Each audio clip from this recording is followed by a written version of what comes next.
Si vous voulez prendre place, nous allons reprendre notre réflexion. Merci aussi éventuellement de fermer la porte. Alors, c'est à présent, nous allons écouter à présent Frédéric Chauveau. Bon, rapidement, tout le monde, vous le connaissez tous, professeur d'histoire contemporaine à l'Université de Poitiers. Il est spécialiste de l'histoire de la justice, du crime et des corps brutalisés. Depuis une dizaine d'années, Frédéric Chauveau travaille plus particulièrement sur ce que nous appelons aujourd'hui le féminicide. Il a dirigé de nombreux ouvrages, vous les retrouverez sur son curriculum vitae. J'en mentionne 3. Donc, La palette des émotions, comprendre les affects en sciences humaines, qui est paru aux Presses universitaires de Rennes en 2021.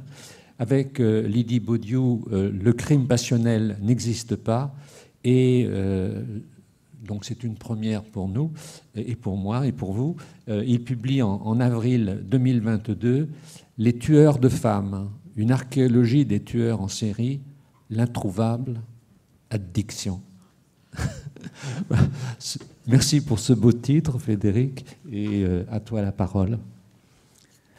Merci André. Alors, tout d'abord, mes excuses, parce que tout à l'heure, quand j'ai fait une présentation, bon, vous avez compris, j'ai bafouillé un petit peu. Je voulais parler de Sandra de Foulounou. Cette fois-ci, je le dis sans rien manger et sans perturber, si je puis dire, donc, le patronyme. Voilà, bon, c'est rectifié. Voilà, très bien. Alors, donc, je vais vous parler d'un personnage un petit peu singulier. Donc, par rapport aux communications de ce matin, l'approche va être un petit peu différente. Au lieu de vous faire une proposition un petit peu donc panoramique, je vais plutôt donc prendre un cas. Et à partir de cet exemple, voilà, je vais essayer de dérouler le fil pour regarder ce que ça a pu donner. Alors, j'ai choisi donc Pell, c'est son nom. Alors, comme titre, voilà, je vais proposer, donc là, c'est un clin d'œil à Pierre Rivière, donc Pell ayant tué sa mère, sa femme, sa maîtresse, sa domestique. Donc, du coup, il n'y avait pas de doute, si je peux dire, sur mon personnage. C'est bien donc un homme violent dans le cadre conjugal qui s'inscrit, si je peux dire, dans la durée. Alors, ici, donc, vous voyez le personnage. Alors, il y a eu plusieurs portraits qui ont été faits. Mais c'est intéressant de regarder aussi donc les images, parce que quand on observe attentivement à ce moment-là comment le dessinateur a rendu compte, si je peux dire, de la silhouette de Pell, il existe une véritable imagerie, hein, il y a une iconographie qui est assez importante. Là, on s'aperçoit quand même que le personnage semble quand même visuellement inquiétant. Voilà, il n'y a pas de légende. Vous voyez ce personnage-là donc apparaître. Là, c'est sûr que vous n'avez pas envie de discuter, de cheminer donc avec lui. On sent quand même que c'est un personnage qui est inquiétant. Dans la réalité, il n'était pas forcément comme ça, et d'autres dessins et représentations donc le montrent. Donc là, si vous voulez, c'est d'emblée, on construit Pell véritablement, non pas comme Zeus, mais comme un peu un archétype de l'homme violent. Alors, pour comprendre cette histoire de Pell, il faut d'abord passer par le récit. On est donc dans la région parisienne, à Montreuil, en 1884. Donc 1884. Donc à ce moment-là, si on prend donc le cadre un petit peu général, les choses ont pas mal changé, puisqu'en 1884, bien du coup, le fonctionnement de la justice est un petit peu donc différent. On fait appel plus largement donc aux experts dans différents donc domaines, et puis cette justice a la volonté, comme l'enquête judiciaire, d'être véritablement donc scientifique. Voilà. Alors tout en sachant que les affaires qui sont jugées en cour d'assises, c'est des affaires qui correspondent un petit peu à ce qu'on peut appeler aujourd'hui une Rolls-Royce, c'est-à-dire que voilà, on prend son temps. Voilà, on peut diligenter des enquêtes, et puis le procès va durer quasiment donc presque un an. Voilà. Bon. Alors maintenant, pour le récit, donc ça se passe dans la région de Montreuil, et à ce moment-là, donc les habitants d'un ensemble d'immeubles avec une courette au milieu sont surpris par l'odeur qui se dégage. Voilà, ça commence comme ça. Hein, comme une sorte de fait divers. Ouais, il y a de la fumée qui s'échappe. C'est particulièrement donc nauséabond. Et donc, il y a une inquiétude. Et à ce moment-là, donc, c'est le voisinage qui va être plus particulièrement alerté. Et parmi donc les différentes personnes qui vont essayer d'observer, de regarder, parce que c'est des petits immeubles, mais les uns ou les autres montent dans les étages, se tordent le cou pour essayer de regarder un petit peu la scène. Que se passe-t-il? Eh bien, très rapidement, ils ont l'impression, c'est une rumeur qui n'est pas forcément fondée, que finalement, cette fumée, c'est un corps humain qui est en combustion. Voilà. Et donc, vous en avez un certain nombre qui commencent à évoquer, ben oui, mais finalement, on a vu donc la domestique de Monsieur Pell, et cette domestique, ben, on l'a plus retrouvée, on la voit plus, on ne sait pas exactement ce qu'elle est devenue. Donc, sous-entendu, la malheureuse voisine, c'est peut-être elle qui a disparu donc dans les flammes. Alors, pour l'instant, c'est une rumeur, hein. C'est pas du tout donc attesté, mais ce qui est important, c'est que l'affaire démarre véritablement par la communauté des voisins. Voilà. Qu'est-ce qui va instruire donc la justice? Eh bien, ce sont les personnes qui sont dans l'entourage, qui vont donc mener, si je puis dire, les premiers pas de l'enquête et qui vont alerter les uns ou les autres. Alors, voilà. Alors, cette personne qui a disparu dans les flammes, en fait, le voisinage ne connaît pas véritablement son statut, c'est-à-dire qu'ils ne savent pas véritablement si c'est une domestique ou si c'est l'épouse de M. Pell. Alors, M. Pell, rassurez-vous, je vous le présenterai tout à l'heure plus longuement. Et à ce moment-là, vous avez donc dans le voisinage une autre jeune fille, une voisine, qui l'avait aperçue quelque temps avant le juillet 1884, eh bien, dans un état, si je peux dire, un petit peu donc souffreteux. Elle transpirait, elle était secouée par des spasmes, ça n'allait pas trop. Et donc, en allant voir donc cette femme, celle-ci s'appelait Élise Baumer, qui a fait donc une confidence en disant « Je souffre horriblement, j'ai la poitrine en feu et la langue desséchée ». Et donc, comme cette jeune voisine était donc un petit peu secourable, elle a essayé à ce moment-là de lui éponger le front, de lui apporter de l'eau. Mais voilà, si vous voulez, donc un premier indice qui s'est donc manifesté un petit peu donc avant le 14 juillet 1884. Voilà. Alors, autre témoignage sur le sort et l'état de cette malheureuse, c'est elle avait les lèvres enflées et le moindre contact avec une cuillère la brûlait horriblement. Voilà. Alors, la scène se passe de la façon suivante. On est donc là au rez-de-chaussée, c'est dans une boutique. D'un côté, une boutique d'un horloger donne sur la rue, et de l'autre côté, la boutique donne sur une cour intérieure. Et donc, Pell, qui était donc l'horloger, qui régnait donc en maître dans cette boutique, interdisait absolument à quiconque dans le voisinage de pénétrer à l'intérieur de la maisonnée. Alors, malgré tout, il y a une voisine qui était très compatissante, avec beaucoup d'empathie, qui brave, si je peux dire, cette interdiction, et c'est elle qui essaye de lui apporter donc de l'eau. Donc elle se rend bien compte que cette voisine, elle n'est pas dans un état physique resplendissant et reluisant, et elle essaye d'apporter donc l'aide la plus grande possible. Alors, je poursuis donc cette tour d'horizon. Rapidement, dans le voisinage, évidemment, bon, ça c'est normal, le bruit qui court circule, c'est ce qu'on appelait à l'époque les langues du monde. Donc les langues du monde, c'est-à-dire bon, les ragots, les potins. Alors parfois, ça peut être sur des bases qui sont attestées, puis des fois, c'est totalement fantasmagoré, mais on dit, bon, la femme de l'horloger, parce que le voisinage est persuadé que c'est à la fois sa domestique et en même temps son épouse, la femme de l'horloger n'en a pas pour longtemps, elle n'a plus qu'à fermer les yeux. Hein, voilà, c'est déjà son oraison funèbre qui est prononcée, donc peu de temps avant. Alors, si je poursuis ce tour d'horizon, là, c'est un plan donc, qui avait été dressé pour les besoins de l'enquête. Hein, vous voyez un petit peu, alors c'est pas très clair, là c'est plutôt la situation de l'intérieur, mais c'est un petit peu comme le roman de Georges Perec, voilà, avec les voisins, les différents étages, dont tout le monde est à la fenêtre et essaye d'observer ce qui se passe. Alors, dans cette communauté des voisins, alors très rapidement, donc, il y a de la fumée qui s'échappe, et puis finalement donc, le feu inquiétant donc, va durer à peu près donc, 2 jours. Donc il y a une forte durée, et comme les voisins, alors, je remets mon immeuble ici, sont parfois donc postés dans les étages supérieurs, eh bien, ils ont une vue plongeante sur la Seine et ils se rendent bien compte qu'on est quand même à la veille du 14 juillet, donc la température est pas la plus fraîche. Donc c'est un petit peu intriguant le fait qu'il y ait donc une cuisinière qui soit en activité. Et puis finalement, donc, les fenêtres de la boutique de l'horloger sont obturées avec des draps noirs, ce qui fait qu'on ne peut plus apercevoir donc ce qui se passe à l'intérieur. Mais on a uniquement donc l'odeur qui circule. Alors cette communauté des voisins, alors très rapidement, donc vous le voyez, vous avez donc des témoignages qui seront recueillis après par la justice dans le cadre de l'instruction judiciaire. Il avait brûlé Mademoiselle Baumer. Vous nous empoisonnez donc par l'odeur, et puis la fumée est particulièrement désagréable. Toute la maison était sans dessus dessous, et j'ai pensé qu'il l'avait brûlée pour s'éviter les ennuis d'un enterrement. Voilà.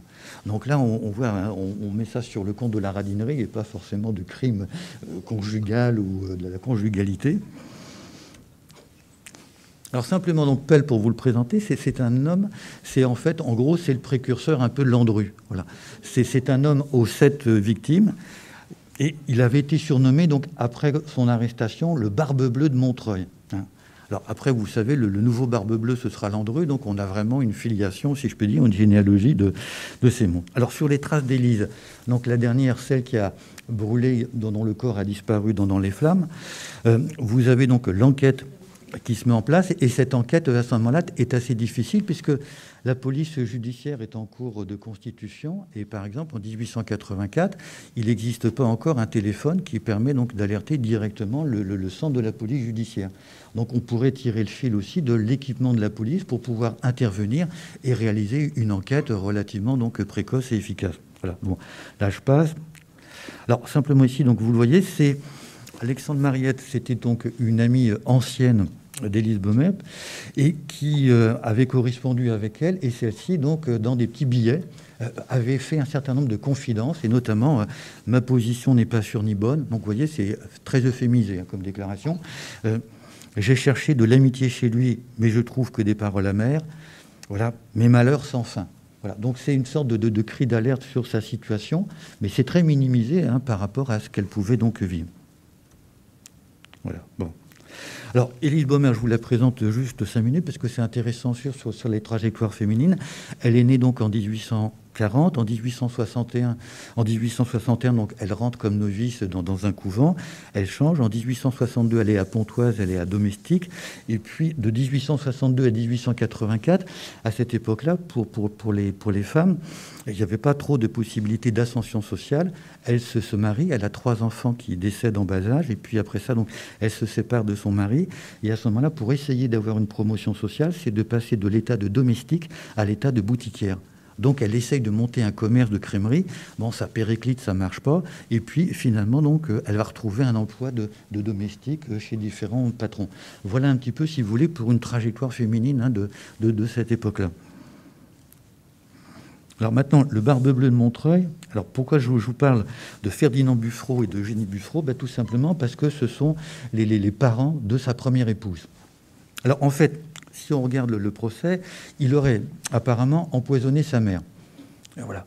Pour pouvoir toucher plus rapidement l'héritage, hein, parce que celle-ci continuait, si je puis dire, à avoir une existence qui s'inscrivait dans la durée.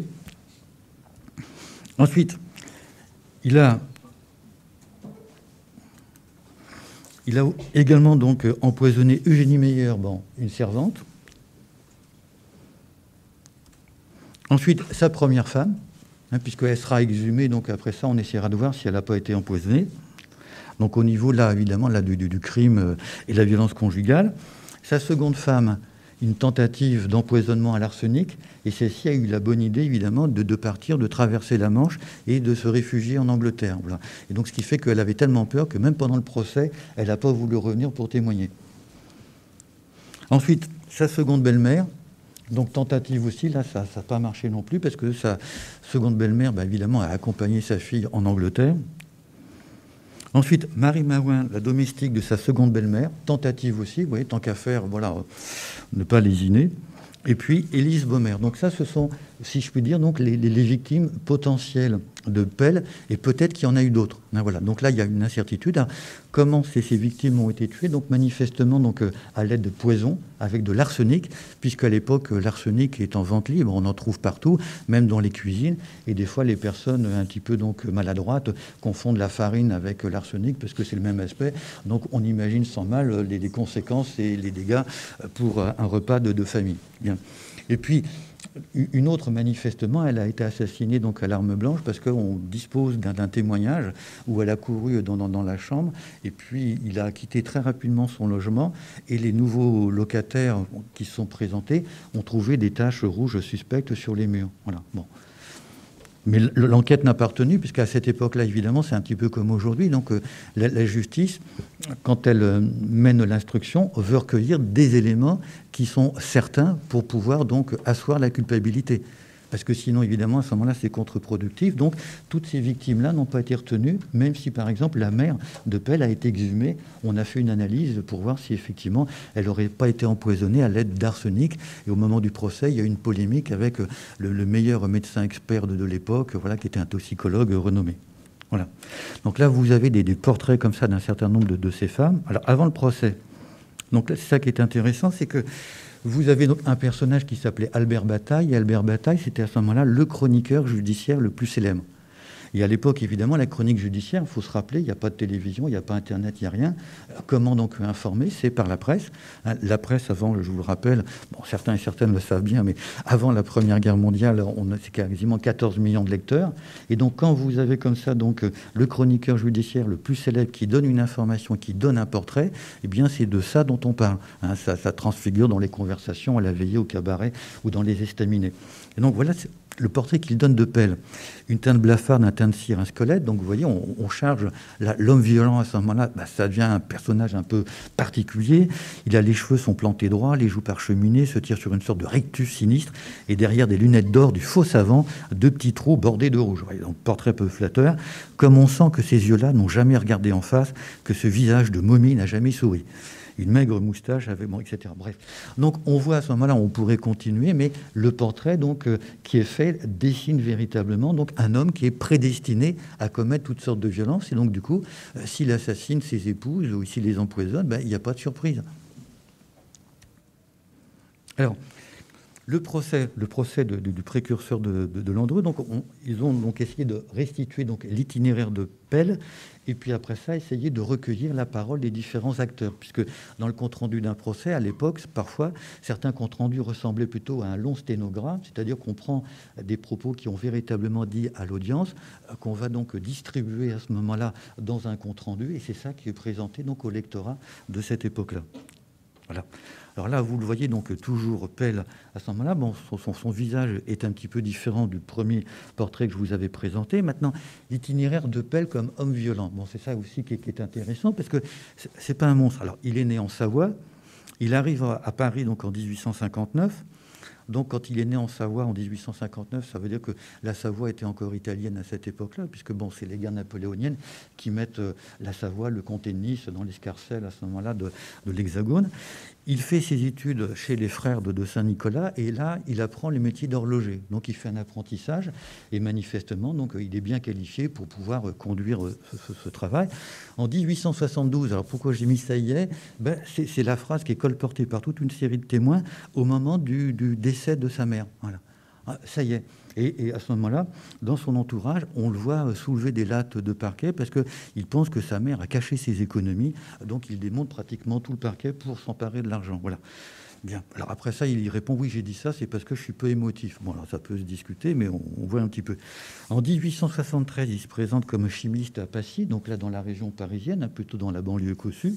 Ensuite, il devient aussi régisseur de théâtre.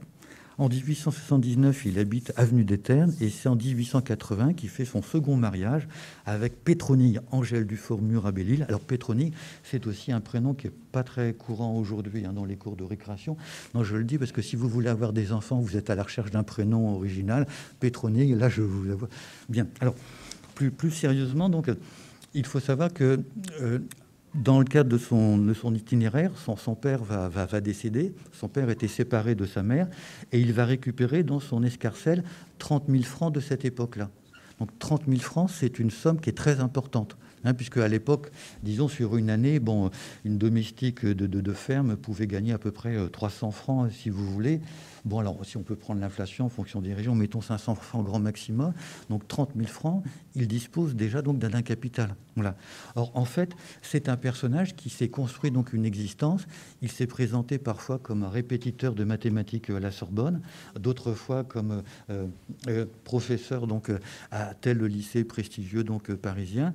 Et au moment du procès, il a dit bon, c'est tout simplement pour faire de la réclame, parce que si j'avais dit que j'étais horloger bijoutier, eh bien personne ne m'aurait pris véritablement en considération.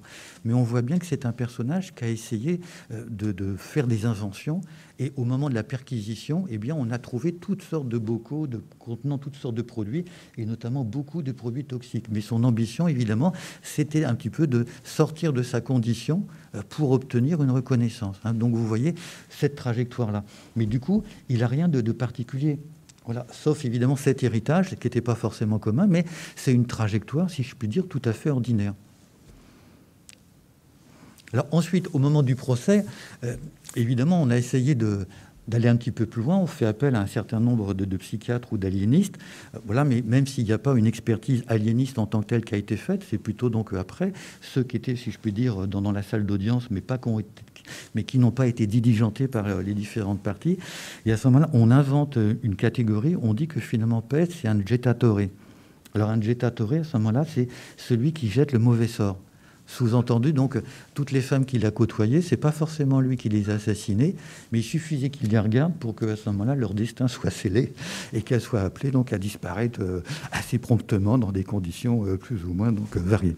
Alors, ce personnage du jettatore, il figurait en fait à cette époque-là de manière assez importante dans la littérature. C'est d'abord donc un Italien, je vous l'ai mis ici en 1789, mais ce personnage a été rendu célèbre notamment par Alexandre Dumas, puisqu'en 1843, dans son livre qui s'appelait Le Coricolo, qui existe toujours aujourd'hui, on peut le lire, voilà, donc il a mis en scène ce personnage du mauvais œil, le jeteur de sorts. Voilà. Donc vous voyez cette construction de l'homme violent, là c'est intéressant parce que ça le dédouane en partie. Voilà. On dit, bon, finalement, c'est un personnage qui est une sorte de catalyseur du malheur, et donc ça lui enlève une partie de sa responsabilité. Et ça empêche aussi un certain nombre de questions d'être posées sur les contours de ce personnage voilà, qui a quand même empoisonné ces deux femmes, plus un certain nombre de domestiques et sa mère. Bien. Alors, parmi les acteurs maintenant qui ont essayé de construire un petit peu, de peaufiner donc l'image de l'homme violent. Alors vous avez quelqu'un qui a été un petit peu oublié aujourd'hui, mais qui était encensé à cette époque-là. C'était un journaliste qui avait une plume particulièrement élégante, qui avait sens de la formule, qui s'appelait donc Aurélien Scholl, et qui souvent donc écrivait et publiait dans un journal qui n'était pas le grand journal populaire, mais qui était souvent lu, et ses contributions étaient souvent aussi reprises par d'autres journalistes dans d'autres périodiques. Voilà. Ensuite, vous avez donc un certain nombre de médecins et d'experts qui ont été sollicités. Donc, alors vous avez notamment le docteur Loth, qui était considéré, lui, donc véritablement comme un spécialiste de l'expertise judiciaire. Voilà. Mais qui n'a pas trouvé d'éléments donc particulièrement donc troublants chez Pell. Et puis Paul Brouardel, qui lui à ce moment-là, en 1884, il n'est pas encore doyen de la faculté de médecine, mais il est déjà donc une personnalité républicaine renommée, et il est presque considéré comme le ministre de la Santé officieux. Parce qu'à l'époque, il n'existe pas de ministère de la Santé. Et donc, à ce moment-là, quand il y a une consultation à faire en matière d'hygiène publique, de réorganisation de la morgue ou d'autres aspects, c'est lui qui est sollicité. Et puis, quelques années après, en 1887, officiellement, voilà, il sera doyen de la faculté de médecine de Paris. Et pour vous montrer son importance, lorsqu'il va décéder, dans la cour de la faculté de médecine de Paris, on va édifier un monument à son honneur. On voit une colonne, il y a deux jeunes femmes qui tendent les bras vers lui parce qu'il est montré en bus. L'une de ces femmes est habillée, elle représente l'hygiène publique, et l'autre est presque dénudée, elle incarne la médecine légale. Ça vous dit, si vous voulez, l'importance de ce personnage-là. Alors, qui était donc un personnage voilà, d'une culture absolument donc éblouissante. Et au moment du procès, eh bien, il y a une polémique entre Paul Brouardel et Pell. Et dans le cadre de la polémique, ce n'est pas forcément Paul Brouardel qui l'emporte. Parce qu'à ce moment-là, donc, Pell, qui était un autodidacte, qui avait lu toute une série de traités de toxicologie, permet de savoir quand quelqu'un donc est empoisonné à l'arsenic. Alors là, je me tourne vers Alexia qui est là pour savoir si je dis une bêtise. Comme ça, je parlerai sous sa tutelle ou elle pourra rectifier après. Mais on a à un moment donné ce qu'on appelle le phénomène du bec de perroquet, voilà, qui permet donc normalement d'attester que quelqu'un donc a été empoisonné. Parfait.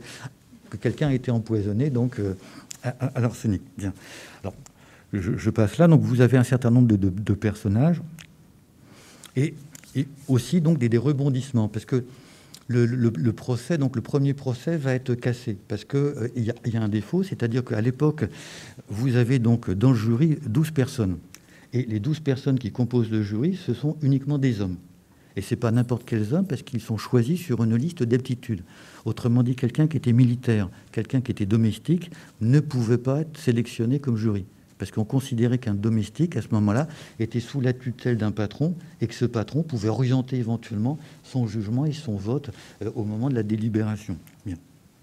Alors, ce premier procès est cassé parce qu'en fait, vous avez donc un jury qui avait été qui avait été failli, et donc comme il n'avait pas été réhabilité, il ne pouvait pas siéger normalement. Mais les vérifications avaient été faites très rapidement, donc du coup, on est obligé de casser le premier procès. Voilà. Donc, le premier procès, il est condamné à la peine de mort. Voilà. Deuxième procès qui s'ouvre un petit peu plus tard, et les pièces du procès ont disparu. Hein. Voilà, ça s'est évaporé. Et lors du deuxième procès, à ce moment-là, eh bien, Pell va bénéficier d'un jugement plus clément. Il va être tout simplement donc condamné donc au bagne. Alors, jugement clément, c'est-à-dire que le bagne au XIXe siècle était considéré comme la guillotine sèche, c'est-à-dire que l'espérance de vie moyenne était 5 ans. Mais Pell, finalement, donc, va aller, sera bagnard, il va vivre pendant de très nombreuses années. Et puis finalement, voilà, plus tard, il va rester donc sur place et puis il fera donc une autre existence. Voilà. Bien. Alors, toujours est-il que, à ce moment-là, ce qui est important pour l'affaire, c'est dans le cadre du deuxième procès, on change de dimension et ça devient un petit peu donc un procès à coloration un peu politique. Voilà. Au début, c'est plutôt un fait divers, et après, c'est un petit peu plus politique, parce que vous avez un certain nombre de personnages qui vont prendre la défense de Pell, en disant Pell, c'est une victime de la société, il n'y a pas de preuves. Alors, notamment son deuxième avocat, je vous l'ai mis ici, qui s'appelait Georges Laguerre. Et Georges Laguerre, c'est pas n'importe qui, puisque c'est lui qui a défendu Louise Michel, par exemple. Et c'est lui aussi qui a défendu un certain nombre d'ouvriers dans des grèves du sud de la France. Voilà. Donc, il se moque. Voilà, il joue beaucoup sur l'ironie, mais il arrive à ébranler le jury. Et il dit, voilà, on vient de découvrir un os dans le bois de Vincennes et on pense que c'est peut-être une des domestiques de Pell. Bon, voilà. Donc, il arrive comme ça, mais il va véritablement, si je puis dire, ébranler l'opinion publique, pas simplement celui du jury. Et puis, vous avez un autre personnage que vous connaissez, donc Henri Rochefort, voilà, qui a eu plusieurs casquettes, qui a été communard, évadé, puis après ça, qui a rejoint plutôt, disons, ce qu'on pourrait appeler la droite nationaliste. Mais Henri Rochefort prend aussi la défense de Pell en disant il y a une sorte de complot, il y a une coalition contre lui, c'est pas forcément donc un homme violent ou un mari, voilà, ou un mari brutal. Donc vous voyez à ce moment-là, l'homme violent, à travers Pell, est l'objet à ce moment-là de discussions. Voilà, on le présente presque un petit peu comme la victime d'une machinerie de la justice qui n'irait pas jusqu'à son rôle et qui aurait déjà donc choisi. Alors ici, autre image à ce moment-là, donc vous voyez au moment du procès avec l'ensemble de ces produits qu'il avait donc chez lui. Et voilà, donc là il y avait toutes sortes de variétés de poisons. Et donc pour terminer, donc on a bien donc avec Pell la construction quand même prototype d'un homme violent, hein, d'un personnage un petit peu singulier qui va donc se débarrasser des femmes. Et puis vous avez une autre presse qui est plus à charge qui dit que finalement pour ce personnage-là, comme pour d'autres hommes, ben finalement donc les femmes sont plus ou moins des objets, des marchandises finalement donc qui sont interchangeables et peu importe. Voilà, ce qu'il s'agit, c'est essentiellement voilà d'asseoir sa réputation et son ascension sociale. Donc là vous voyez, il y a quand même un débat sur la place des hommes violents et puis la place que eux peuvent accorder donc aux femmes, puisque là évidemment il n'y a aucun retour sur soi, il n'y a aucune autocritique. Voilà. Et je m'arrête là.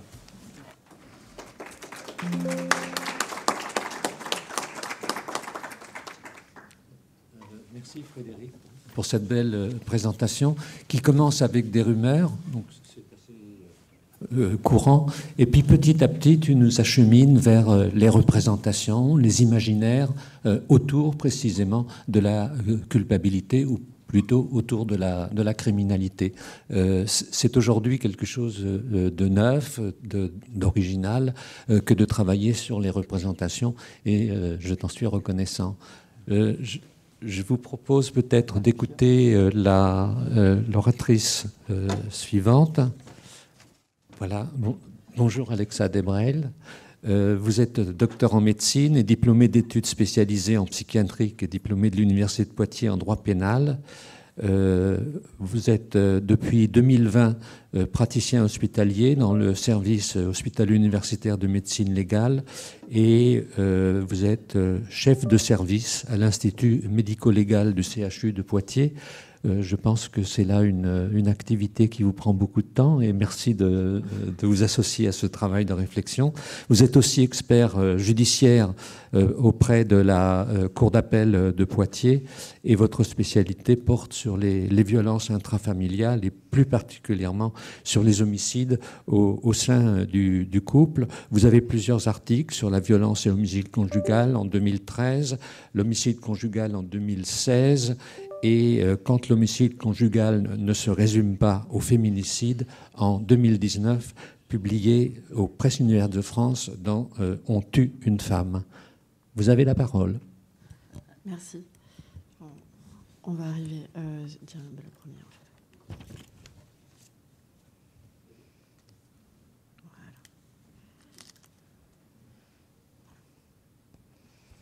Bonjour à tous et je remercie Frédéric Chauveau pour son invitation aujourd'hui.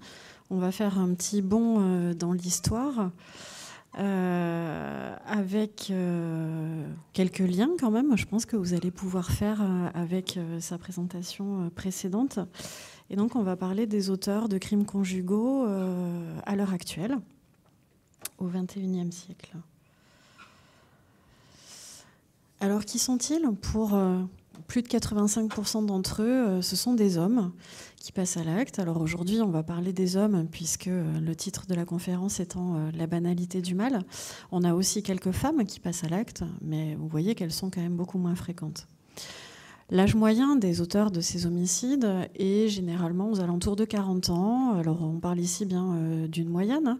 On est sur un pourcentage de crimes beaucoup plus élevé, entre 30 et 60 ans, et beaucoup moins sur les âges extrêmes, plus jeunes et plus vieux. Les couples sont essentiellement en union libre lorsqu'ils sont en couple, ensemble.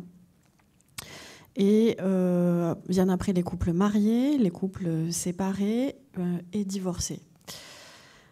Ils vivent sous le même toit dans 82% des cas. Et vous voyez que c'est quand même plus fréquent finalement que les couples qui sont ensemble. Donc on a un certain nombre de couples qui sont déjà séparés, qui continuent à vivre sous le même toit. Ce que l'on constate en fait au sein de ces couples, et ce qui fait un peu leur banalité, c'est que c'est généralement quelqu'un qui pourrait être votre voisin, des gens que vous avez côtoyés régulièrement, qui vont avoir pour certains une insertion sociale. On va revoir ce point-là. Mais en tout cas, des gens qui vont avoir une vie en société sans pour autant avoir de très gros antécédents criminels. Ces crimes, ils sont assez fréquents parce qu'ils représentent entre 15 et 20% de l'ensemble des homicides sur un département, on va dire. Ça va dépendre des départements, ça va dépendre des moments de l'année et des années. Et sur l'ancienne région Poitou-Charentes, on est sur un pourcentage qui est beaucoup plus élevé, puisque nous avons fait une étude dans la région sur les homicides qui datent depuis 1999, et on est à 27% de l'ensemble des homicides sur notre territoire. Donc c'est quand même un pourcentage qui est important. Ce sont des crimes qui se produisent un peu trop souvent, en tout cas assez souvent. Ces hommes, que font-ils dans la vie donc ? On en a un certain nombre qui sont en majorité inactifs. Cette inactivité, elle est très importante parce qu'elle va créer un huis clos familial qui va faire que l'homme, l'auteur, celui qui peut se montrer violent ou avec des caractéristiques particulières, va être principalement au sein du foyer familial. Ça va augmenter encore plus l'isolement lorsque la victime elle-même va être en inactivité. Et ça va être un milieu plutôt clos qui va être potentiellement source de plus de conflits, plus de violences et aussi plus de consommation d'alcool. On le sait, dans ces couples un peu précaires, ces milieux familiaux isolés, on a des consommations d'alcool chroniques qui vont être plus importantes que dans d'autres milieux. Et les auteurs étaient, pour 50% d'entre eux, consommateurs chroniques d'alcool. Ils étaient alcoolisés au moment des faits, et pas du fait d'un alcoolisme aigu pour se donner du courage au moment de passer à l'acte, mais bien d'un alcoolisme chronique qui était présent précédemment et qui a très bien pu être décrit par la famille dans les procédures judiciaires. Ces hommes inactifs ont également un faible niveau scolaire. C'est une caractéristique particulière. On dit souvent que dans la violence conjugale, ça touche toutes les catégories socio-professionnelles. Dans l'homicide conjugal, ce n'est pas le cas. On est principalement sur des catégories socio-professionnelles défavorisées, avec des personnes qui vont être sans emploi, pour différentes raisons. On peut être sur des situations d'inactivité du fait du chômage, de l'invalidité, de la retraite. Mais ça a toujours le même impact de créer cet isolement. Au niveau scolaire, pour 71% d'entre eux, dans notre région, les auteurs n'ont pas dépassé le niveau collège. On en a 3-4 qui vont avoir des niveaux universitaires, mais vraiment ce sont des niveaux scolaires qui sont assez bas. Que font-ils au sein de leur milieu familial ? Pour la plupart, il va y avoir des formes de violence qui vont être diverses, des violences intrafamiliales, des violences physiques qui vont être fréquentes. On en a retrouvé 63% dans les déclarations de l'entourage familial, professionnel, social, amical. 58% de violences psychologiques et beaucoup moins de violences sexuelles, mais on va voir que ce n'est pas forcément un crime qui est associé à la violence sexuelle.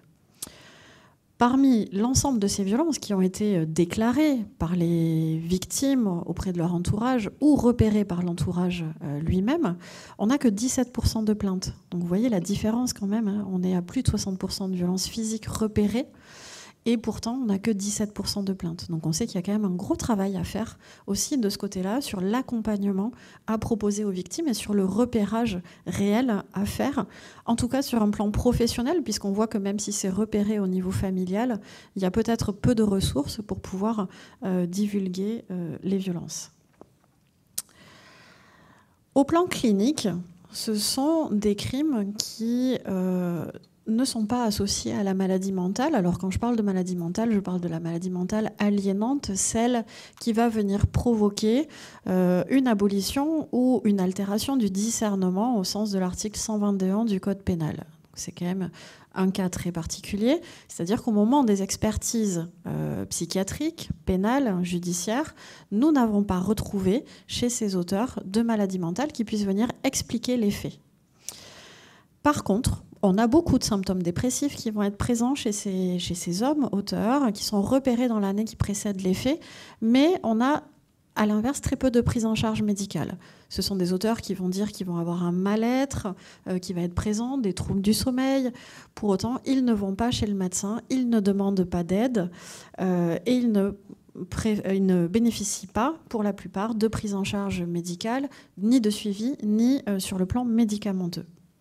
On retrouve aussi beaucoup de troubles de la personnalité, c'est-à-dire que ce sont des personnes qui vont avoir des traits de personnalité particuliers. On en a tous ici, on a tous des traits de personnalité qui nous caractérisent, mais chez certaines personnes, on a des traits qui vont être prédominants et qui vont entraîner certains fonctionnements un peu plus pathologiques ou malsains que chez d'autres personnes. Ces personnes, auteurs, vont être plutôt narcissiques, paranoïaques et beaucoup de dépendants. Quelques borderline, un petit peu moins.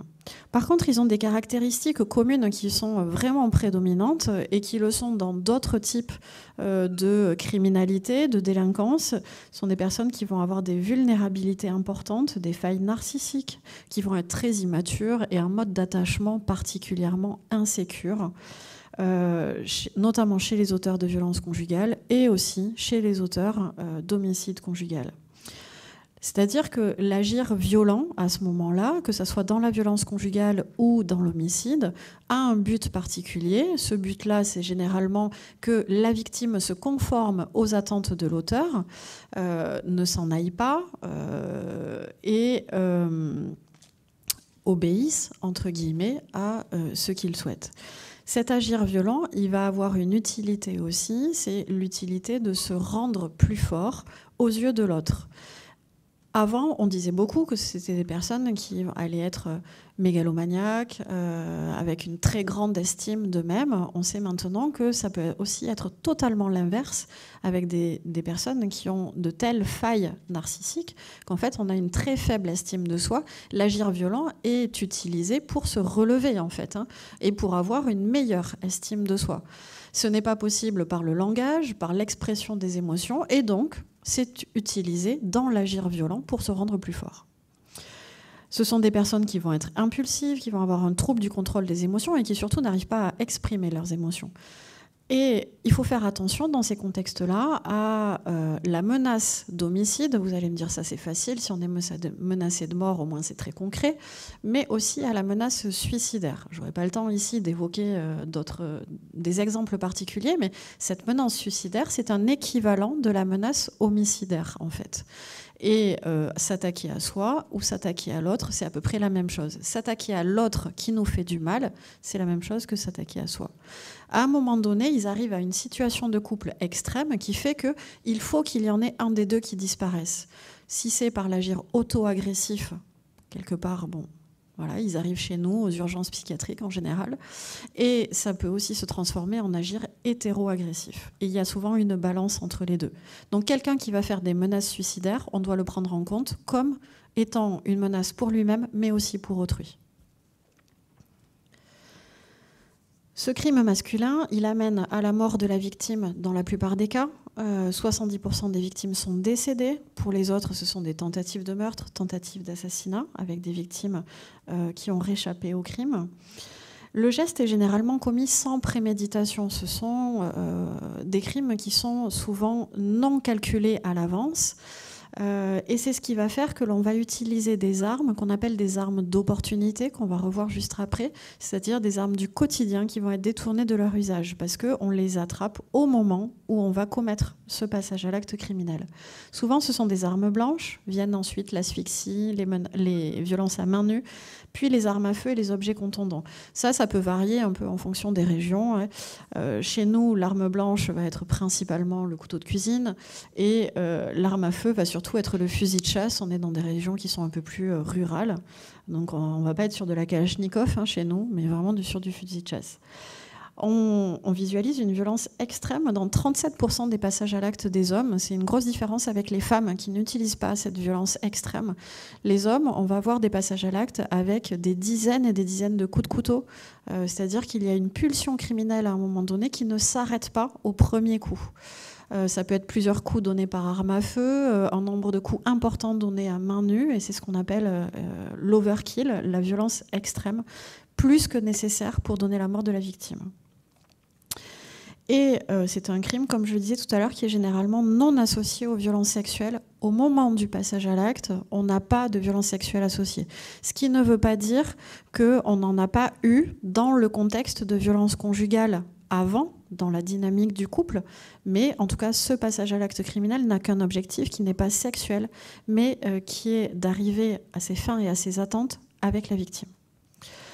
Dans la phase post-criminelle, on voit deux types de comportements chez ces hommes auteurs. On peut avoir d'un côté un apaisement, c'est plutôt sur des personnalités qu'on va dire névrotiques, l'apaisement parce que on a eu une tension criminelle qui monte, une tension psychique qui était très très importante à un moment donné, qui a fait qu'on est passé de la pulsion à l'action dans le passage à l'acte criminel, et cette tension, après le crime, elle disparaît.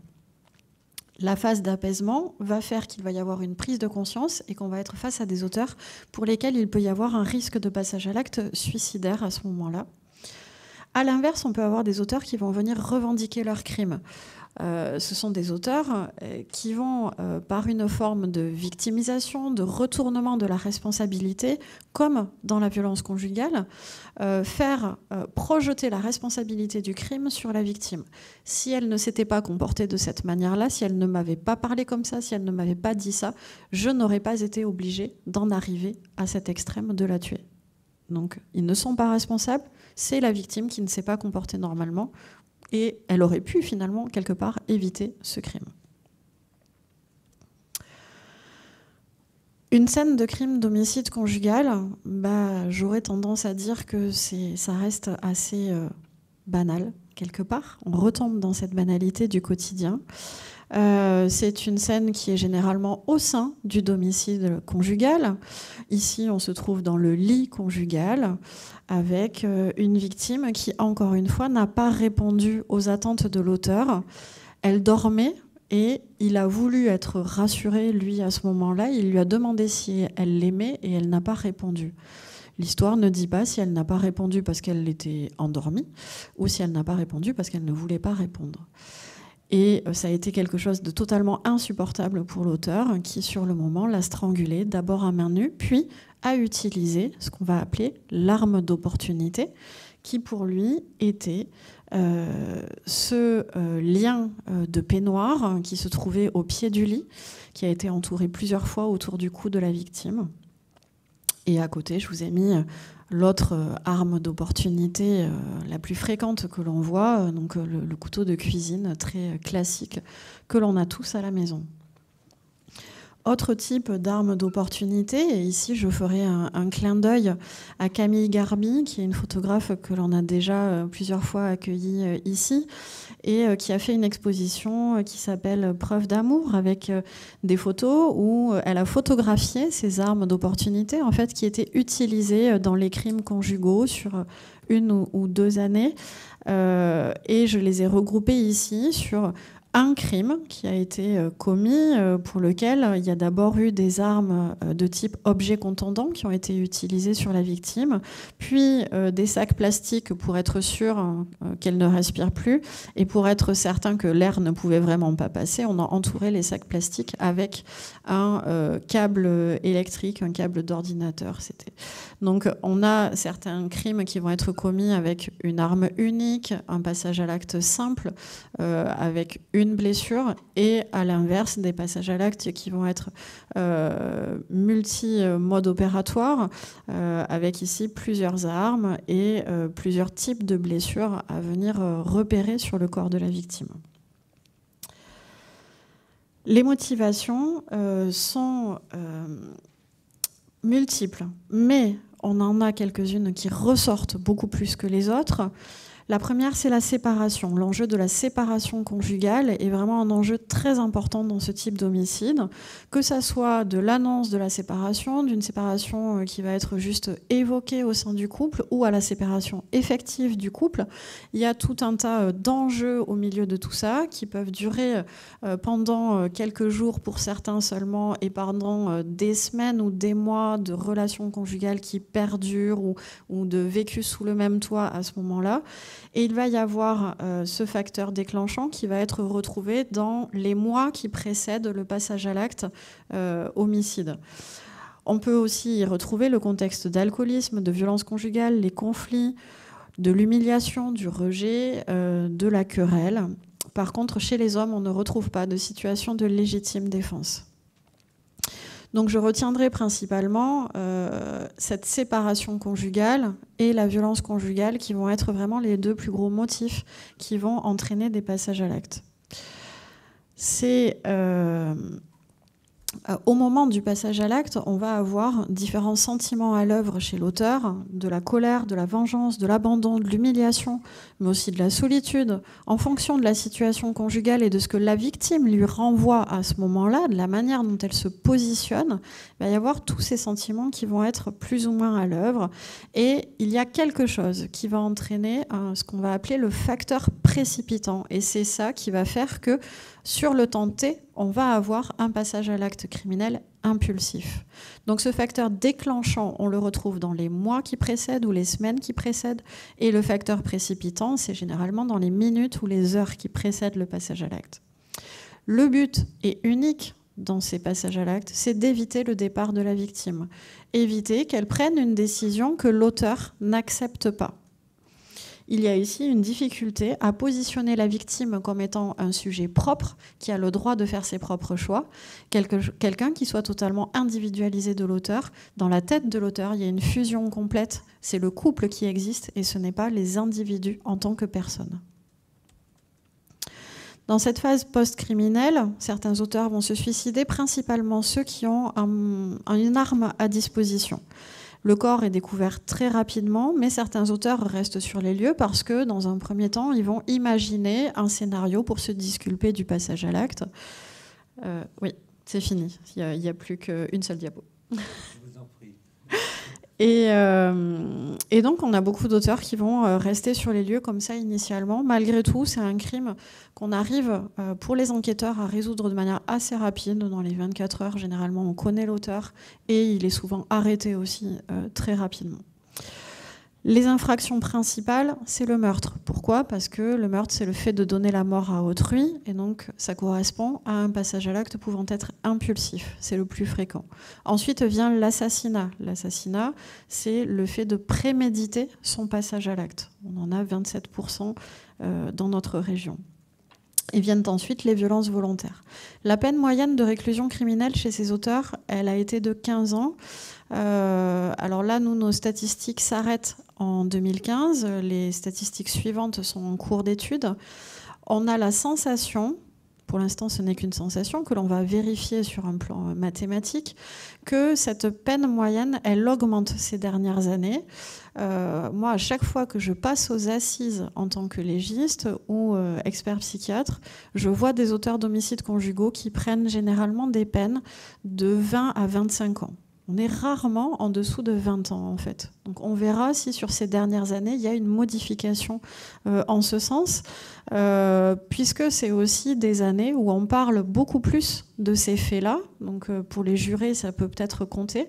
On parle beaucoup plus des féminicides qui sont annoncés, qui sont comptés, etc. Donc y a-t-il un changement dans la peine encourue ? On le verra quand on analysera nos résultats. Et donc voilà, sur ma dernière diapo, je voulais vous montrer ce que certains auteurs peuvent revendiquer. Peut-être aussi qu'elle a voulu que ce soit moi qui la tue et pas un autre. Alors ce sont des auteurs particuliers, hein. Généralement ce ne sont pas les névrotiques, ceux-là. Et elle n'a pas su profiter de tout ce que j'avais encore à lui donner. Donc c'est vraiment un positionnement de certains auteurs d'être le centre en fait de ce crime, toujours, même après le crime, puisque ça c'est ce qu'ils ont évoqué au cours de leur procès. Je vous remercie.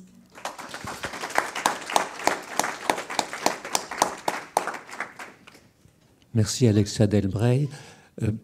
En vous écoutant, tout d'abord, j'ai pensé à l'intérêt qu'il y a pour les historiens d'avoir un regard qui vient d'autres sciences, d'autres savoirs.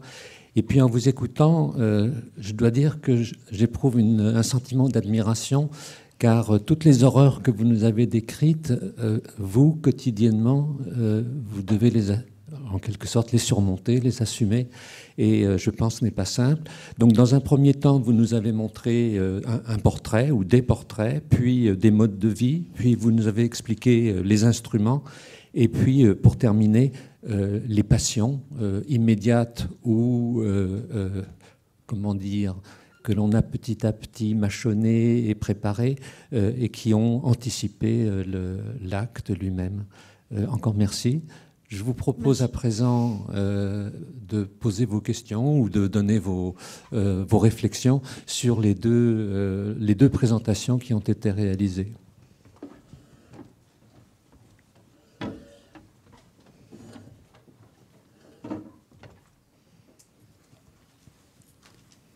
J'aurais une question plutôt d'ordre sociologique.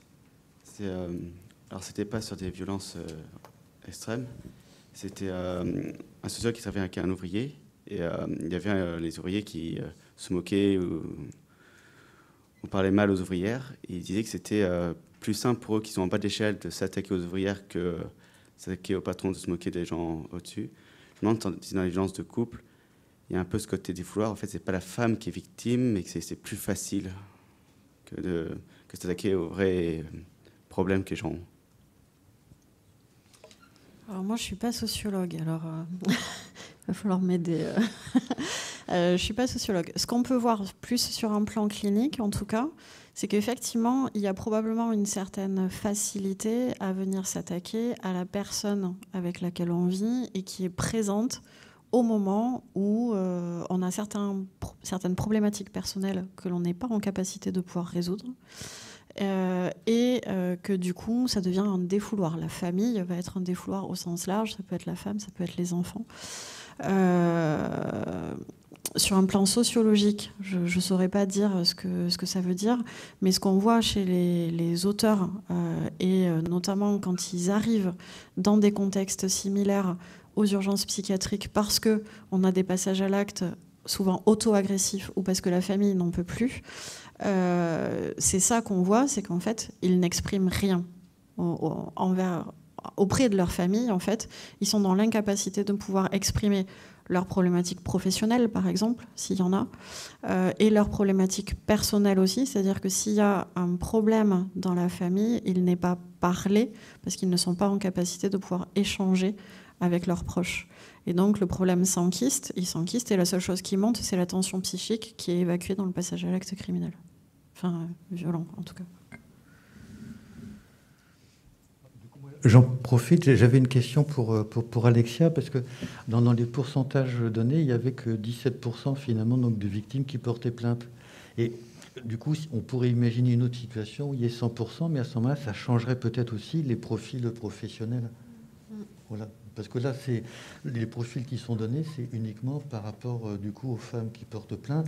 Et donc, on peut dessiner à ce moment-là donc, ce qu'il en est. Mais est-ce qu'on n'aurait pas d'autres catégories sociales qui apparaîtraient s'il y avait 100% des femmes qui portaient plainte? Alors là, c'était le dépôt de plainte des femmes qui ont été victimes de l'homicide conjugal. Pas de violence conjugale. Donc, pour la plupart, c'était les femmes qui étaient décédées. Et on voit que donc au préalable, le dépôt de plainte était en tout cas pas une systématisation, même si elles étaient victimes de quelque chose, que ce soit de violence physique ou de violence psychologique. Ça comprend aussi les victimes de tentatives d'homicide, qui étaient moins fréquentes. Donc on était à, je sais plus, 27%, je crois, de tentatives d'homicide.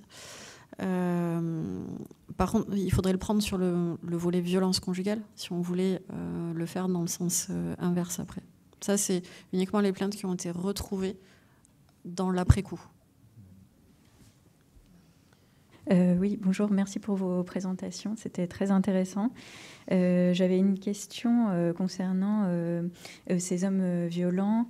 Est-ce qu'il y a des prises en charge psychologiques justement qui sont mises en place après et des entreprises un peu de rééducation, ou est-ce qu'on considère en général que c'est trop tard pour ces personnes qui sont déjà passées à l'acte? Et voilà, ça c'était ma question pour vous. Et Monsieur Chauveau, je me demandais si cet homme dont vous avez parlé avait finalement été accusé de tous les meurtres qui sont soupçonnés au départ, ou à la fin, est-ce qu'il est condamné pour seulement donc cette Élise qu'il est accusé d'avoir brûlé ou pas? Alors pour les auteurs qui ont déjà commis un homicide, l'homicide conjugal, il y a des prises en charge. Quand ils se retrouvent en détention, ils sont pris en charge par les services de psychiatrie pénitentiaire. La difficulté de ces services-là, c'est que quand ils sont en détention, la psychiatrie est présente. Par contre, il faut que la personne soit volontaire pour y accéder. Il n'y a pas d'obligation de soins dans le milieu de la détention. Notamment pas d'obligation d'hospitalisation, par exemple. Quand on a nécessité de faire hospitaliser quelqu'un qui se trouve en détention en psychiatrie, s'il n'est pas volontaire, on est obligé de les transférer dans les hôpitaux psychiatriques périphériques. Donc, voilà, en tout cas, ils sont fortement incités. Et puis ensuite, il y a des obligations de soins qui sont généralement associées à la peine et qui commencent à être effectuées au sein de la prison et qui ensuite se poursuivent à l'issue de la détention. Donc ces prises en charge, elles existent. Pour ce que moi je peux voir en expertise, généralement ils s'en saisissent, les auteurs, et ils ont des suivis psychologiques, voire des suivis psychiatriques. Ça ne les fait pas tous évoluer. Certains ont des schémas de pensée qui évoluent. Il y en a qui ont des capacités de mentalisation psychique importantes et d'autres pas du tout, qui restent vraiment dans leurs idées.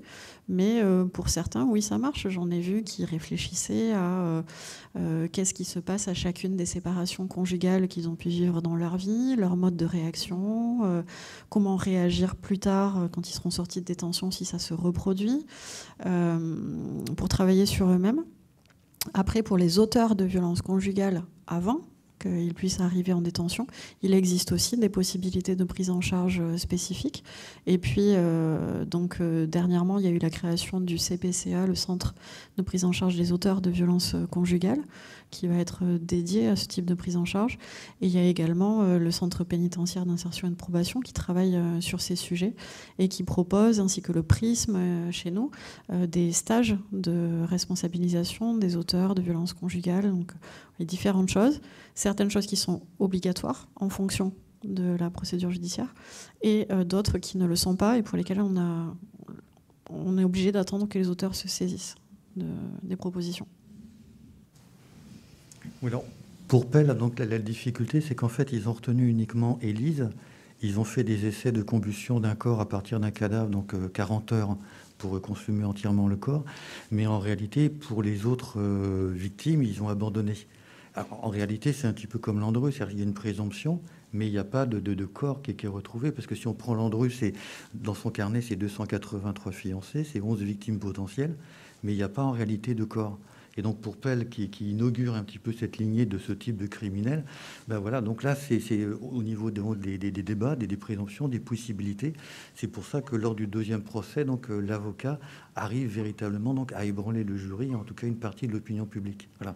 Mais évidemment là c'est plutôt un faisceau d'éléments qui fait que ça entraîne sa condamnation. Je pense aussi à Fourniret dans un passé récent. Ouais. Oui, bonjour. J'avais une question concernant les enfants. Lorsqu'un homme tue sa femme ou sa conjointe, s'il y a des enfants, est-ce qu'il a plutôt tendance à les tuer eux aussi ? Et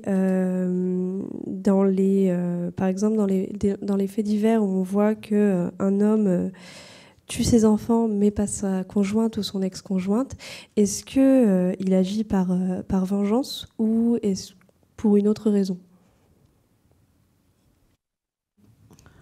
Ce sont des profils de crimes différents. Donc, quand on est sur les enfants plus la compagne, on est sur du familicide. C'est quand même moins fréquent, heureusement. On a beaucoup de crimes conjugaux pour lesquels les enfants étaient présents et il n'y a aucun passage à l'acte sur les enfants. Ça ne veut pas forcément dire qu'il y a une prise en compte des enfants, puisque souvent l'auteur il s'en va et il laisse les enfants sur place. Mais dans les autres cas où c'est uniquement les enfants qui sont tués, on est souvent plus effectivement dans quelque chose qui est de l'ordre de la vengeance, c'est-à-dire qu'il y a quelque chose que la femme a fait et qui l'a fait souffrir, généralement une situation de séparation et une problématique de garde d'enfants ou une crainte que les enfants lui soient enlevés. Et il y a le désir de faire subir une vengeance, une violence à la compagne. On a parfois aussi des suicides de l'auteur qui sont associés à ces différents types de passages à l'acte. Mais à chaque fois, c'est des choses un peu différentes, en fait.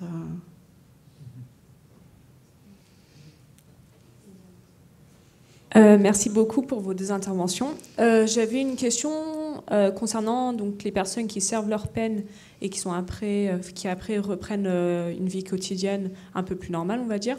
Est-ce que ça arrive qu'ils commettent des crimes, peut-être un peu moins graves, mais qui seront tout de même considérés comme des crimes violents ? Et deuxième question, dans le cadre d'un couple homosexuel, est-ce que ces crimes sont tout aussi présents ou peut-être pas dans la même quantité parce qu'on n'est pas sur la même échelle proportionnelle, mais est-ce que ça arrive ? Est-ce que vous avez aussi des cas de violence conjugale ?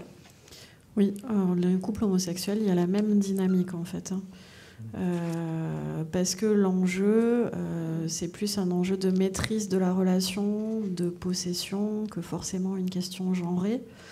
Donc c'est plus le partenaire qui, pour l'un des deux partenaires, estime que l'autre lui appartient dans cette espèce de fusion de couple. Donc ça existe. Il y a des homicides conjugaux dans le cadre conjugal. Dans le cadre homosexuel, pardon. Ils sont beaucoup moins nombreux, mais aussi, comme vous dites, du fait de la proportion de la population. Donc statistiquement, pour l'instant, J'ai pas vu d'études sur ce sujet-là. Par contre, on les retrouve dans les statistiques nationales qui sortent tous les ans du ministère de l'Intérieur. Donc les couples homosexuels sont mentionnés également. Et la première question, c'était... Ah oui, le risque de récidive. Alors en France, le risque de récidive, on n'a pas beaucoup d'informations dessus, tout simplement parce que les chiffres nationaux, donc le moment où on a commencé à s'intéresser à ces homicides conjugaux, ça a commencé en 2006. Donc c'est quand même quelque chose de très récent. Avant, on n'étudiait pas combien il y en avait par an, il n'y avait pas d'études spécifiques sur ce sujet-là. D'autres pays qui l'étudient depuis plus longtemps que nous, et notamment le Canada, ne voient pas de gros risques de récidive dans le cadre conjugal. On en a quelques-uns. Par exemple, vous pourrez retrouver dans Faites entrer l'accusé l'affaire Talino, qui est une affaire de notre région, où il y a eu 2 homicides sur la compagne et une 3e tentative. Mais ça reste un cas exceptionnel avec des personnalités particulières. Chez nous, du coup, sur notre étude en Poitou-Charentes, c'est pareil, c'est un peu trop récent. La plupart des auteurs sont encore incarcérés, vu que c'est des longues peines. Donc, rendez-vous dans 10 ou 20 ans pour savoir comment ces auteurs ont évolué. Juste peut-être un mot. Je crois que le risque de récidive fait partie du débat du jury en assises. Ouais. Oui, bonjour, j'aurais 2 questions. Une question pour Madame Delbreuil, puis une autre pour Monsieur Chauveau. Pour Madame Delbreuil, vous avez, si je ne me trompe pas, évoqué le chiffre d'environ un quart des homicides pour la région Poitou-Charentes qui étaient des homicides dans le cadre conjugal, donc causés par des hommes sur des femmes majoritairement. Et des femmes sur des hommes. Oui, mais une minorité. Oui. Est-ce qu'on a des éléments de comparaison par rapport aux homicides donc, masculins sur des femmes qui auraient lieu en dehors du cadre conjugal? Enfin, je pense à des contextes où le criminel ne connaît pas la victime, en fait. Je pense à des cas d'agression sexuelle, de viol. Est-ce qu'on a des éléments de comparaison Non, j'ai pas fait de comparaison avec les autres types de crimes sur les femmes, en dehors du contexte conjugal. D'accord. C'est plus par rapport au nombre d'homicides général. Homicides et tentatives d'homicide. Je pense que le chiffre est aussi important parce qu'on est sur une région qui n'est pas forcément très criminogène dans d'autres domaines. Si on prend des plus grosses villes, dans lesquelles il y a plus de criminalité de bande, criminalité autour des stupéfiants, des règlements de compte, etc., le pourcentage doit varier quand même. Et ma question pour M. Chauveau, c'était simplement, est-ce que par rapport aux éléments historiques que vous avez récoltés, est-ce qu'on a des éléments plus fins sur la psychologie de ce criminel, sur ses motivations pour causer ces crimes multiples? Non, on n'a pas beaucoup d'éléments sur sa psychologie parce que jusqu'à la Première Guerre mondiale, et puis ça n'a pas dû beaucoup changer au cours de l'entre-deux-guerres, en fait, souvent, lorsque la justice fonctionne, ils hésitent très souvent à avoir recours à un psychiatre ou un médecin aliéniste. Voilà. Alors, par exemple, la cour d'assises de la Seine avait la réputation, elle, de le faire presque systématiquement. Et comme il considérait qu'il pouvait y avoir des erreurs, en général, il désignait 3 experts pour avoir 3 points de vue. Mais comme déjà à cette époque-là, il y a un débat sur le coût du fonctionnement de la justice criminelle et le coût des expertises, et puis souvent donc les magistrats, en fonction de leur culture, eh bien finalement donc n'accordaient pas beaucoup de crédit donc aux examens. Ce qui fait qu'à ce moment-là, l'examen de la personnalité est assez limité, parce que c'est le magistrat instructeur, on trouve ça dans les dossiers, qui pose un certain nombre de questions, mais pour établir même de manière rétrospective un profil psychologique plus fin, en réalité on n'a pas véritablement d'éléments. Voilà. Et les questionnaires, les interrogatoires souvent sont assez brefs. Hein. En fonction de certains grands crimes, il peut y avoir parfois jusqu'à 5 ou 10 questionnaires, mais quand on lit attentivement, souvent c'est des réponses par monosyllabes. Oui, non, peut-être, pourquoi pas, non, j'ai rien fait, c'est pas moi. Voilà. Donc du coup, là, ça apporte pas grand-chose. Et ça, c'est vrai que c'est un manque dans ces dossiers du 19e et au cours de la période de l'entre-deux-guerres, où pour essayer de mieux cerner la psychologie donc, de ces criminels, essayer de mieux comprendre les ressorts du passage à l'acte, ben là, on est obligé en fait, d'être prudent et puis d'échafauder des hypothèses, mais des hypothèses réalistes. On va arrêter là, peut-être. C'est peut-être la différence entre le crime crapuleux et le crime passionnel. C'est ça? Là c'est André Roche qui porte l'entière responsabilité de cette distinction. Mais, bon, dans un cas, il y a quand même les circonstances atténuantes qui peuvent jouer.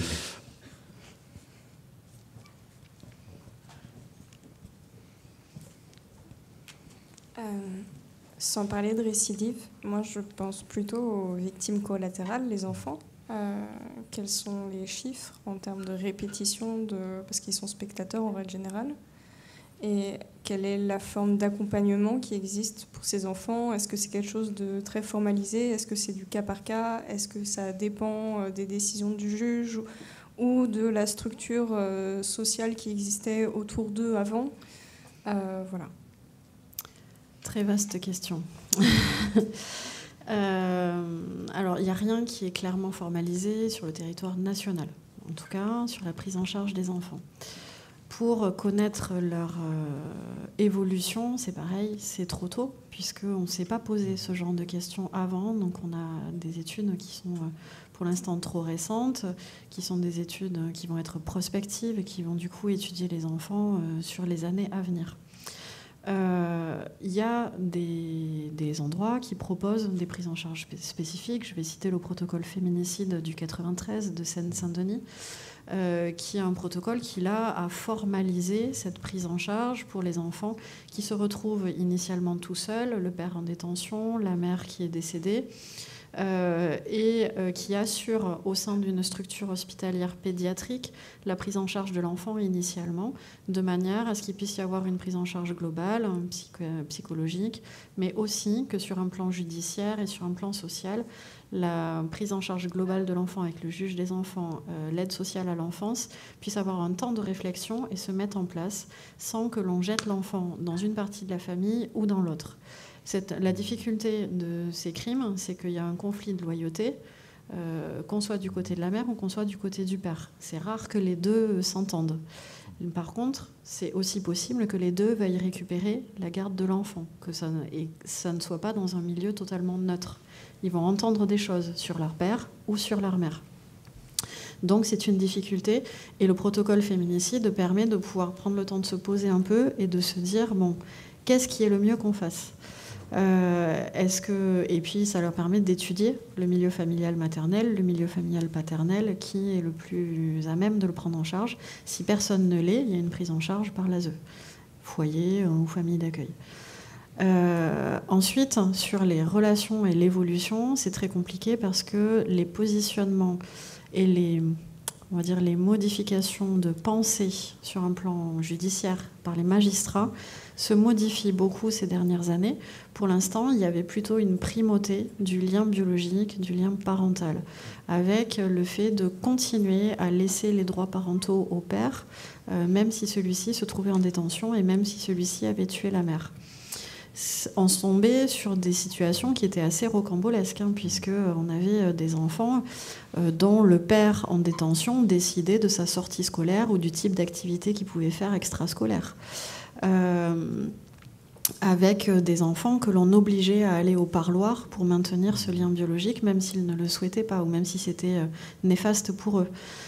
Tout ça, c'est repensé, surtout depuis le Grenelle des violences conjugales, où il y a eu un groupe de travail spécifique à ces enfants, avec le juge aux enfants Édouard Durand, qui a beaucoup travaillé dans ce domaine-là et qui était aussi un des premiers à se positionner sur la possibilité ou non de pouvoir retirer l'autorité parentale, ce qui était une possibilité au moment des procès, mais on sait que les procès peuvent intervenir dans les 2 à 4 ans qui suivent les faits. Donc pendant on en a certains ici, en Poitou-Charentes, où pendant 4 ans, les enfants ont été sous l'autorité du père jusqu'à ce qu'il soit dessaisi de ses droits parentaux à son procès en appel pour certains.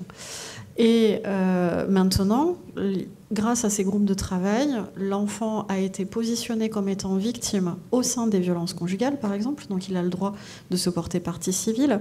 Et au moment des féminicides et des violences conjugales graves, il y a aussi la possibilité pour les magistrats de se positionner sur un retrait partiel ou total, temporaire ou définitif, de l'autorité parentale. Donc il y a beaucoup plus de latitude et la possibilité de pouvoir retirer ses droits parentaux dès le début en fait et dès la phase d'enquête. Donc ça c'est vraiment extrêmement récent.